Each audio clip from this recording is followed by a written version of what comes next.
स्वागत है आपका आज की चाय पे। हमने देखा ही है कि आईफोन दोनों तरफ ही गिफ्ट करे गए हैं। यहाँ पे मैडम ने अपने मैन चाइल्ड को गिफ्ट करा, साहिबा ने अपने मैन चाइल्ड को गिफ्ट करा। अजीब बात ये नहीं लगती कि इस घर में बहुत बड़ी खुशखबरी आई है, और वो खुशखबरी देने वाली कौन थी? मैडम थी ना। मैडम इज़ द वन जिन्होंने बच्चे को जन्म दिया, जो इतनी बड़ी खुशी इस परिवार के लिए लेके आई हैं in the form of baby Zihan. तो मुझे कोई ये समझाए और मुझे कोई ये बताए कि इस घर में ये रिचुअल यस गाइस, मैंने ये रिचुअल फॉलो करना ही करना है। मेरे जनाब के लिए मैंने पहले ही आईफोन मंगवा लिया था। जिस दिन लॉन्च होता है मैं उसी दिन लेके आ जाती हूँ। वो क्या है ना गाइस, मेरे जनाब को पैम्पर करने में कोई कसर नहीं रहनी चाहिए गाइस। और अगर मैं ना लाती तो वो रो रो के पूरा घर सर पे उठा लेते और फिर जनाब को 4 और गिफ्ट देने पड़ते। तो 4 से भला एक ही सही गाइस। नहीं मैडम, दीजिए गिफ्ट, इसमें कोई बुराई थोड़ा है कि कोई वाइफ अपने हस्बैंड को गिफ्ट दे। आपने कहा था ना प्यार दिखते रहना चाहिए, ये तो आप टैगलाइन भी लगाते थे, कैप्शन होती थी आपके हर वीडियो की। तो मैडम मुझे एक चीज़ पूछनी है कि आप ना कैप्शन में एक चीज़ करेक्ट कर लीजिएगा, प्यार एक तरफा दिखते रहना, हाँ एक तरफा प्यार दिखते रहना चाहिए। बिकॉज जनाब को तो हमने कभी नहीं देखा कि आपको पैम्पर करे, और इनफैक्ट उनका तो बनता है आपको पैम्पर करना, बिकॉज आपने तो एक बच्चे को जन्म दिया, उनको उनकी लाइफ का सबसे प्रेशियस गिफ्ट दिया है। उसके बावजूद भी आपके बर्थडे पे वो एक बैग लेके आए थे, वो सबसे लो एफर्ट बैग था, क्योंकि वो ऑलरेडी आपको गिफ्ट कर चुके थे और वो अलग रंग में लेके आ गए। और क्या बहाना लगाया था? गाइस अस्सलाम वालेकुम, नमस्कार, मैं नहीं दे पाया इनको गोल्ड, क्योंकि मैडम जो है वो फीड कराते हुए गोल्ड नहीं पहन सकती, उनको चुप जाएगा, बच्चे को चुप जाएगा। तो जनाब आपको लगता है कि गोल्ड जो किसी औरत को गिफ्ट किया जाता है वो सारा का सारा वो पहन के बैठती है? एंड मैं नहीं कहती कि महंगे गिफ्टों से प्यार दिखता है, ये इनकी परिभाषा में मैं कह रही हूँ कि जब मैडम ये ritual, so called ritual follow करती है to make sure that on the day of the launch of the iPhone within India वो आईफोन जनाब तक पहुंच जाए, थोड़ा एक्स्ट्रा एफर्ट करके जनाब भी ले दे। ऐसा नन्ना सा बच्चा बन के घर में बैठे रहते हैं। कभी कभी तो मुझे लगता है कि शायद छोटे बच्चे ज्यादा मैडम इसका ख्याल रखती हैं। और इन मैडम के फुटस्टेप्स पे चल रही हैं साहिबा ने भी सेम चीज करी, और अपने आप को ओवर स्मार्ट दिखाते हुए 5 दिन पहले पहुंच गई, ये बहाना बना के, फ्रेंड्स इसका आईफोन टूट जाता है, मतलब इनका आईफोन टूट जाता है ना फ्रेंड्स, तो इसलिए। अरे मुझे आप ये चीज बताओ, अगर आईफोन में आगे पीछे आप टेम्पर्ड लगवा रहे हो, कवर चढ़वा रहे हो, तो इतने भयानक तरीके से आगे पीछे नया फोन जो अभी कुछ महीने पहले लिया है कैसे टूट जाएगा? ये कोई सस्ती चीज है? और इसे कहते हैं पैसे की बर्बादी। अगर ना भी टूटता तो चलो एक बार समझ आता है, ठीक है आप सिर्फ चेंज करो just for the sake of it, but इस तरीके से तोड़ फोड़ के कैसी लड़ाइयाँ होती हैं। और अब तो इसे बोल भी दिया कि बहुत ज्यादा गुस्सा आता है जाहिद को। क्यों गुस्सा आता है मुझे ये बताइए, जाहिद को गुस्सा क्यों आता है? इसकी मनोकामनाओं को पूरी करने में वो कोई कसर नहीं छोड़ती। फोन दिलाना, अच्छी जगह खाना खिलाना, जिम की मेंबरशिप, बिना बात की जाना था नहीं, पर चलो जी जो ये चाहता है, प्रिंटर, लैपटॉप, मतलब वो बेकार पड़े हुए आज तक मैंने यूज करते हुए किसी को भी नहीं देखा। ऑन द कॉन्ट्ररी मैं कहती हूँ बच्चों के लिए अगर स्टडी टेबल लगा देते तो वो शायद बैठ के पढ़ लेते। बच्ची जमीन पे पढ़ती है, लड़का तो सोफे पे लंबा लेट के पढ़ता है, ऐसे पढ़ाइयाँ होती है। स्टडी टेबल तो 10th, 12th और 11th के बच्चों के लिए बहुत ज़रूरी होता है, क्योंकि कम से कम वो कंसंट्रेट कर सकते हो। स्पेसिफिकली ऐसे रूम में होना चाहिए जहाँ पे लोगों का आना जाना ना हो, शोर ना हो। शोर की दूर की बात, बच्चे पढ़ने लगते हैं तो साहिबा को कोई कुकिंग आइडिया याद आ जाता है, जिसके लिए नए नए मसाले, हर बार नया मसाला। अरे घर में एक बार स्टॉक डाल लो, क्या महीने के महीने राशन डालना नहीं आता? पैसों की तो कोई कमी नहीं है, आप जाओ एक बार पूरी लिस्ट बनाओ ग्रोसरी की और डाल लो, क्या हो जाएगा? आपकी भाभी ने भी बताया था, चलो कम से कम उनके घर में स्टॉक तो होता है। ये इधर से उधर होती रहेगी, और जब जब इसे कुछ कुक करना है साहिबा को, तब हर बार कैसे नया तवा, नया पैन, नए मसाले, नए यूटेंसिल्स, ये मुझे समझ नहीं आता।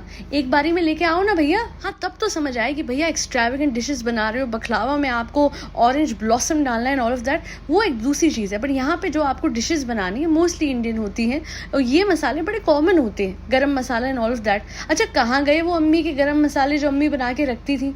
नीचे वाले घर से ले आया करो। ये हमेशा एक्स्ट्रा शॉपिंग एक्चुअली क्या है मैं बताती हूँ। जो ये नया पैसा है वो इतना ज़्यादा इन लोगों पे हावी है कि इनको बस घर से बाहर निकलने का बहाना चाहिए, और इसी चक्कर में बच्चों की स्टडीज़ भी सफ़र करती हैं। कुछ इनके जो सपोर्टर्स हैं वो आके कहते हैं कि ले जाने दो बच्चों को। नहीं, ये एज नहीं है, ये टाइम नहीं है, बच्चे तो जाएं। बच्चों के लिए आपको पता है बैलेंस भी बहुत जरूरी है। कॉर्पोरेट टर्म में वर्क एंड लाइफ बैलेंस होता है, and for school students, for children on the other hand हम इसको कह सकते हैं to strike a balance between how much they study and how much they play and entertain themselves and get out of that stress level, right? ठीक है, stress से आप बाहर आओ, बच्चों को लेके आओ, बच्चों को एंजॉय करने दो अपनी लाइफ, बट इतना भी नहीं साहिबा कि उनकी पढ़ाई जो है वो नेग्लेक्ट हो। यहाँ पे ये तो क्रूशल ईयर्स होते हैं। और येट अगेन मैं नहीं कहती हूँ कि 100 में से 100 नंबर ज़रूरी हैं, बिल्कुल भी नहीं, पर उनके कॉन्सेप्ट्स क्लियर होने चाहिए। They shouldn't turn out as Sahiba 2.0, जहाँ पे वो एडिटिंग को ऑडिटिंग और ट्रैकिंग को ट्रैकिंग बोले, और मुजीतो वाला तो अलग ही लेवल का था आपका। और इनके टाइम पे फिर आप नहीं बोल पाओगे ना कि फ्रेंड्स जैसा भी स्कूल, क्योंकि इनके टाइम पे तो एहसान जताते हो कि हम गाइस हम बहुत बड़े स्कूल में पढ़ा रहे हैं, हमने इनकी पढ़ाई का पैसा दिया, हम पढ़ा रहे हैं, हम डरा रहे हैं। तो इनके टाइम पे आप कोई बहाना नहीं लगा पाओगे जैसे आप अपने फादर और मदर के टाइम पे लगा रहे थे कि मेरा स्कूल ऐसा था ना फ्रेंड्स, जैसा भी था ना फ्रेंड्स, बॉर्नवीटा नहीं था ना फ्रेंड्स। और बाकी मैं कहूँगी कि अगर आप लोग पैम्पर कर रहे हो अपने हस्बैंड्स को बिकॉज बहुत एक्स्ट्रा पैसा है, करो, पर यहाँ पे कम से कम इतना गलत एग्जाम्पल मत दो सोसाइटी में। आई वंडर जो हमारी सोसाइटी की औरतें सहती होंगी, स्पेशली उन घरों में जहाँ पे दहेज प्रथा बहुत चलती है, कि सोचो जहाँ पे ऑलरेडी दहेज प्रथा है जो कि अमानवीय है, गलत है, इलीगल है, इन सबको प्रमोट कैसे किया जा रहा है कि वो घर वाले अब अपनी घर की औरतों को उल्टा और वो कहते होंगे कि जा जा ये लेके आ, देख देख वो अपने पति को क्या गिफ्ट दे रही, चल जा आईफोन लेके आ।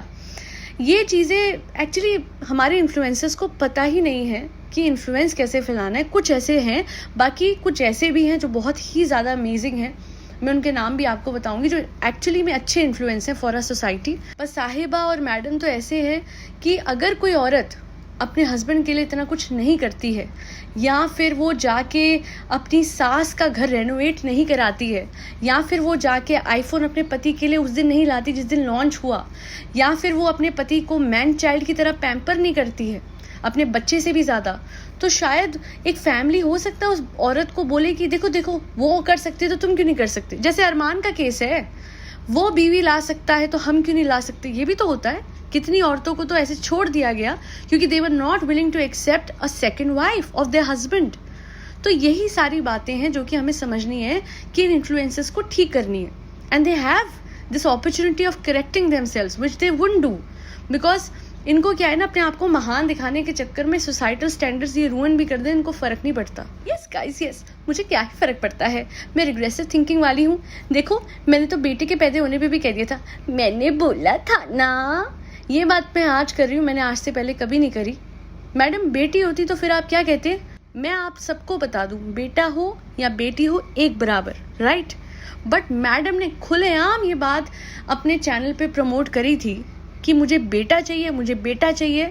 और उसके बाद एक वीडियो भी था आप सबके सामने, मैंने बोला था ना, है ना? उससे पता लगता है कि इस औरत की सोच कितनी ज़्यादा पेट्रियार्कल है।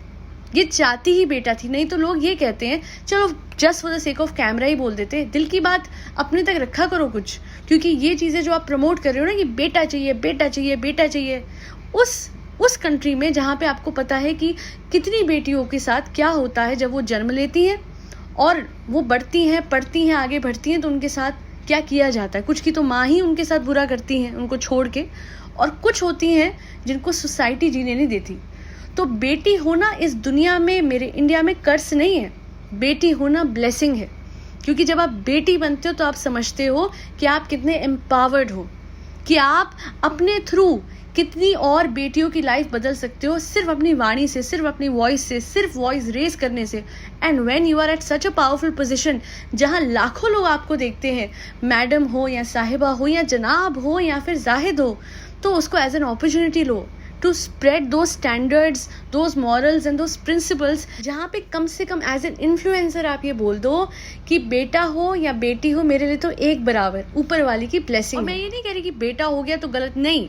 जैसा कि मैंने कहा, बच्चे ऊपर वाली की ब्लेसिंग्स हैं। आज इनका बेटा है, प्यारा सा है, और ऊपर वाली की वो ट्रूली ब्लेसिंग है। हर बच्चा होता है, हर बच्चा साझा होता है, बट एज अ सेलिब्रिटी आप ये नहीं बोल सकते। आप अपने आप को कहते हो ना पब्लिक फिगर, है ना, तो एज अ पब्लिक फिगर आप ये नहीं बोल सकते कि आपको बेटा ही चाहिए था। क्योंकि बहुत सारे घरों में बहुत सारी औरतें बेटियों के होने पे बहुत कुछ सहती हैं। जब उन औरतों का ख्याल रखा जाना चाहिए, जब उन औरतों को कॉन्ग्रेचुलेट करना चाहिए कि मुबारक हो बेटी हुई है, कुछ ऐसे तुच्छ लोग हैं जो कि उस बेटी के होने को रिड्यूस कर देते हैं ये कह के कि ये तो पराए घर चली जाएगी, इससे क्या फ़ायदा, बेटा होता तो कमाता। ये गलत सोच है। आज बेटियां ही हैं जो ऊपर चढ़ रही हैं, परचम छू रही हैं। तो बेटी बेटा इन सब में भेदभाव करना आपको छोड़ना पड़ेगा एंड आपको ऐसी चीज़ें प्रमोट करनी होगी जिससे हमारी सोसाइटी में कुछ तो अच्छा बदलाव आए।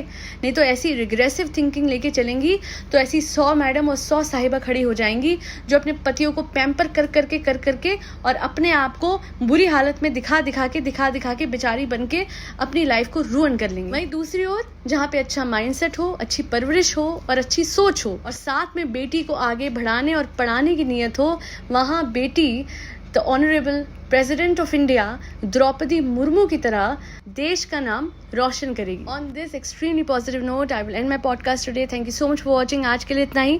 अगर आज की पॉडकास्ट पसंद आई हो तो आपको पता है आपको क्या करना है। You have to like, share and subscribe to Aaj Ki Chai. Thank you so much for tuning in to Aaj Ki चाय पॉडकास्ट।